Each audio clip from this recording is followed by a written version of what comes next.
নমস্কার বন্ধুরা, তোমাদের প্রত্যেককে ওয়েলকাম জানাই জব ডেস্টিনেশন ইউটিউব চ্যানেলে। তো আজকে হচ্ছে 7ই জানুয়ারি, তোমরা প্রত্যেকে জানো আজকে সুপ্রিম কোর্টে ওবিসি কেসের হিয়ারিং ছিল।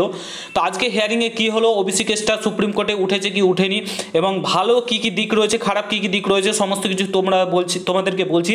এবং কী কী আলোচনা হলো সুপ্রিম কোর্টে তোমাদের ওবিসি কেস নিয়ে সমস্ত কিছু বলছি। পজিটিভ দিক রয়েছে, দারুণ সবুজ সঙ্গে দারুণ মানে একটা ভালো খবর রয়েছে, সেটা তোমাদেরকে এই ভিডিওতে শেয়ার করব। প্রত্যেকে পড়াশোনা জোর কদমে চালিয়ে যাও। WBPKPর জন্য যারা প্রস্তুতি নিচ্ছ প্রত্যেকে জোর কদমে চালিয়ে যাও। চ্যানেলে যদি নতুন হও অতি অবশ্যই চ্যানেলটাকে সাবস্ক্রাইব করে পাশে থাকা বেল আইকনটাকে প্রেস করে দেবে। যখনই আমি নতুন ভিডিও আপলোড করব তার নোটিফিকেশন সর্বপ্রথম পেতে অতি অবশ্যই চ্যানেলটাকে সাবস্ক্রাইব করে দেবে।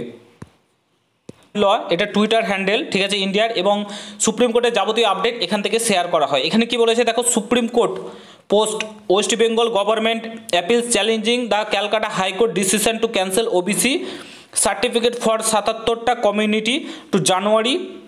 এখানে দেখতে পাচ্ছ 28 এবং 29 ফাইনাল হিয়ারিং। তো তোমাদের ওবিসি কেসটা আজকে ওঠেনি, তোমাদের আবার ডেটটা পিছিয়ে দেওয়া হচ্ছে, 28 এবং 29 তারিখ ডেট দেওয়া হচ্ছে তোমাদের ওবিসি কেসের। তো এতে পজিটিভ দিক কী হলো, পজিটিভ দিক হচ্ছে একটাই, সেটা হচ্ছে এখানে ভালো করে লাইনটা পড়ো, জানুয়ারি 28 এবং 29 ফর ফাইনাল হিয়ারিং। অর্থাৎ 28 এবং 29 তারিখ তোমাদের ফাইনাল হিয়ারিং হতে চলেছে। অর্থাৎ ওবিসি কেসটা হয়তো সেই দিনকেই কোনো একটা পজিটিভ দিক, ভালো দিক উঠে আসবে। তারপরেই কিন্তু তোমাদের এক্সাম কন্ডাক্ট করাবে WBPRB। ভালো দিক উঠে আসতে চলেছে তোমাদের এরপরের হিয়ারিংয়ে 28 এবং 29 তারিখ, যেটা তোমরা দেখতে পাচ্ছ ফাইনাল হিয়ারিং।